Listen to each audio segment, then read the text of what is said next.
So last time we learned how we turn our momentum update procedure into an angular momentum update procedure. What we have to do is replace everybody with their rotational analogs. So linear momentum becomes angular momentum, mass becomes moment of inertia, linear velocity becomes angular velocity, force becomes torque. But basically it works out the same way. Instead of having a changing position, you have a changing angular orientation, and how fast that happens is called your rotational velocity. So your rotational velocity is always getting changed by your torque. So let's take a look at how we would set this up in VPython. What we're going to do in order to set up a cylinder like we had last time is set up a whole bunch of atoms. So let's actually come down here and comment out a bunch of this stuff for now and only look at the setup. So the first thing we're going to do is create a bunch of particles. We're going to create a bunch of atoms. We're going to put those atoms into a list. Let me go ahead and run this so we have something to look at. So what I have here is my cylinder. My cylinder is made up of atoms. You notice each red dot here is a single atom that makes up my cylinder. I suppose it's a ring right now. I haven't really made it into a cylinder, but I've given it thickness just to make it a cylinder. I suppose you could fill it in to make it a solid cylinder later. What I need to do is keep track of every single one of these atoms. There are a lot of them, right? I want a lot of atoms because solid objects have a lot of atoms, and the more I splice this up into smaller atoms, then the more accurate this becomes.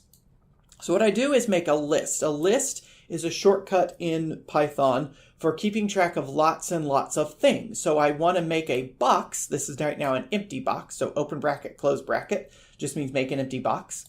And then later we're going to add all these atoms to the box. The next thing we're going to do is set the cylinder's radius and mass, right? So back in dealing with the moment of inertia, I need to know what the radius is. I need to know what the mass is. So we're going to start with values of 1. Keep it nice and simple. And then we're going to make the cylinder. So the cylinder needs to be a bunch of circles along the z-axis here. So I've put in a little rod here in the middle. The white rod is just a reminder of what our axis of rotation is. We'll have you change that in an assignment later. But what we're going to do is say I want this cylinder to go from a z of 0 to a z of 1. So you can see it starts in the middle here with a z of 0. It goes forward to a z value of 1. Then what we're going to do is basically march along the z-axis. So we start with a z of z minimum. We keep going until z reaches z maximum. So we're going to go in steps of 0.1. That's what d means. It's a delta for delta z of 0.1. Each time we go forward, we're going to increase z by dz. So we're going z to dz, 2dz, 3dz, etc. until we get to z max. And basically each one of those z's, every time we stop at a z, we need to create a circle, right? So at z equals 0, I need to create a circle. At z equals a little bit more, I need to create a circle. At z equals a little bit more than that, I need to create a circle. At z equals a little bit more than that, I need to create a new circle. So how do I create a circle?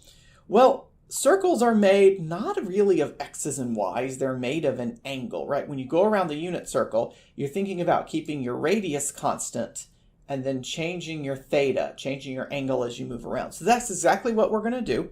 We're going to loop over theta now. So we're going to start with theta equals 0. To go around a complete circle, we've got to go theta up to 2 pi. So we're going to go theta up to less than 2 pi. And this is where I can create an individual atom. Let me expand the view here for just a second. This is where I can create an individual atom. So each atom needs a position that is at r cos theta and r sine theta, right? So when you are working with a unit circle, you define your angle starting at the x-axis. Your angle moves up and around this way. So it goes from theta equals 0, theta equals pi over 4, theta equals pi over 2, theta equals 3 pi over 4, theta equals pi, on and on and on, all the way around to theta equals 2 pi. Once you go from 0 to 2 pi, you've gone around an entire circle. And if you define your angle that way and define your x as horizontal and your y as vertical, the trig works out that your r value, your x value, gets the cosine of theta. Your y value gets the sine of theta. And then you just multiply by r to put them out at that radius. Otherwise, they're stuck at a radius of 1. And then in order for the circle to end up at the right spot, I just need to use that value z. So while we are looping around theta, we keep the same z. And then we move to the next z, loop around theta, move to the next z, loop around theta. It's just a very systematic way of adding each one of these circles. Now here's the thing. This is wonderful. This is creating a single atom out of a sphere. We're going to use what's called the simple sphere command. It's just easier to render when it's got many, many particles here. Don't worry about it. I need to keep track of all of those. I don't want to give each one of them a name. So what I'm doing is referencing my atoms list from earlier. So here's my list of atoms. Again, it was an empty box. What I'm doing now is I'm appending this sphere to that list of atoms. So I'm saying, please take this sphere, take this new atom, add it to the list of atoms. So I'm putting atoms in the box. So every time I loop around this theta loop, I'm adding a new thing to the list here. So the list is getting longer and longer.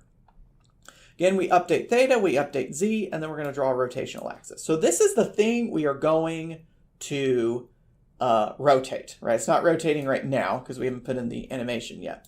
Before we can rotate it, right, we've got to obey the angular momentum principle. So we need to calculate moment of inertia. Well, how do I calculate a moment of inertia? Well, I need to add up the moment of inertia of each atom, right? Remember, the cylinder is made of atoms.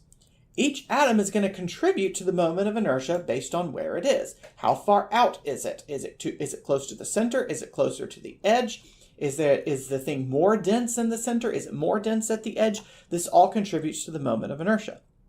So what we do, we start with the moment of inertia of 0, and then we add to moment of inertia the contribution from each individual atom. So here is why we needed that list. Line 41 is the reason we made this list, because we need to be able to loop over every single atom in the cylinder. There are lots of them. That's why we didn't want to count them ourselves. We want the computer to count it. So we're saying for each atom in the list called atoms, add the moment of inertia for this one atom. So that is mass times r squared, right? You already saw a formula like that in the last video. For a ring, the moment of inertia is mr squared. And in fact, the moment of inertia for an individual particle is just mr squared. It's its mass times how far out it is squared.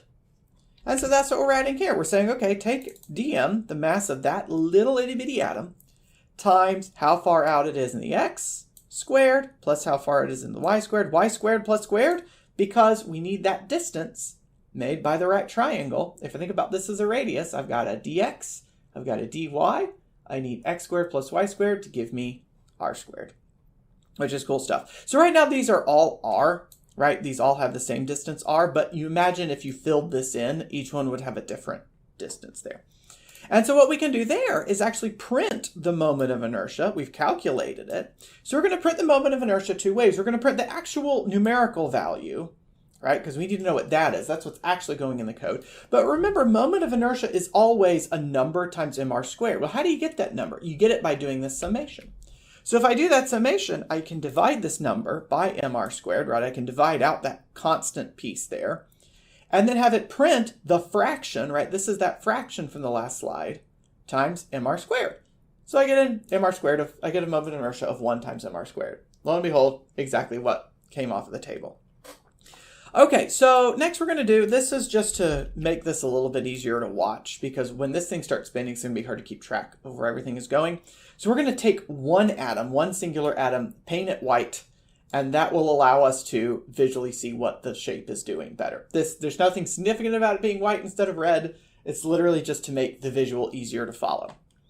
Okay, now is the time to make our animation. We need to make a force, so we're going to make a force vector to show what's going on with the force, because I find this thing is really fun if you change the force up. So here we're going to begin our rotation. Here is the animation, right? We always animate over time. Time is the thing that is marching forward. So we need to keep track of while time, t, is less than some value, pick 100. You know, if you need the time in your problem, you know, you can work out what that time needs to be. So we follow the exact same procedure like we did with position. We updated momentum and then we updated position. Here we're going to update update angular momentum and then update angular position. How on earth do you do that with a million atoms? It's really great. I'll show you. First we calculate the force. I have chosen a force vector that oscillates like the cosine of time. You might choose something different. You might choose the sine It's not going to be that different, but you might choose to put it in the X direction. You might choose to put it in the Z direction. It is up to you how you play around with this. Then you have to pick the force location. This is something we've never worried about before, because when we are animating things, we usually worry about that moving from one spot to another. And we don't really care where the force is happening. It's just happening on the object. But here, it matters whether the force is at the edge, whether the force is in the middle, whether the force is at the very center, whether the force is at an angle. That all matters in the cross product. Hey, speaking of cross product, do you want to know the best way to do a cross product is with VPython, because it has a built-in cross product calculator. And so while it is important for you to learn how to do a cross product by hand and have that experience a few times, VPython can do it for you. If you put in your force location, that's that vector R, and your force vector, that's F, it will automatically calculate the cross product using this cross function. You don't have to do it yourself. Congratulations. All right, then we use the update procedure, right? All of this was just set up. These two lines are the actual physics. The actual physics is update omega, right? Omega equals omega plus the torque divided by moment of inertia times dt, right? That's exactly what we get out of this. If I solve for omega, I want to be able to just divide this thing by I. So I take torque, divide by I times dt. Torque, divide by I times dt. Now, how are we going to rotate this thing? VPython has a built-in rotate command. So what we've done up here, we have combined all the atoms into one object. We're going to call it shape, and we're using the compound function. Compound says take all the individual atoms, merge them into one shape. Never again shall they be referred to as individual atoms. That's what it's doing here. It's saying rotate the shape by this angle, right? By omega times dt, right? So if your omega is delta theta over dt, over delta t, how do you get delta theta? You multiply omega times dt. Multiply omega times delta t gives you delta theta. Multiply omega times dt gives you delta theta. Now again, this omega is a vector because we're adding a vector to a vector here. So we need to make this the magnitude. How far do I rotate it by? Well, by the magnitude. How does it know what direction?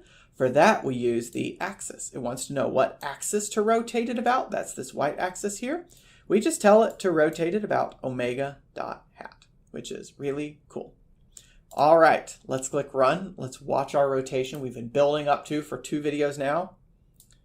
And there it goes. Here on the side is your rotation, is your force vector. You notice it is oscillating up and down because that y component is cosine of t. And what does that end up doing to it? Well, it ends up rotating it back and forth. First, it rotates upward because it's getting pushed in that direction, but then it gets rotate the other way, slows down, and then starts to go that way. This is a really cool way to build an oscillator. This is now an oscillator, not oscillating back and forth like on a spring. It's oscillating around an axis, which is really cool.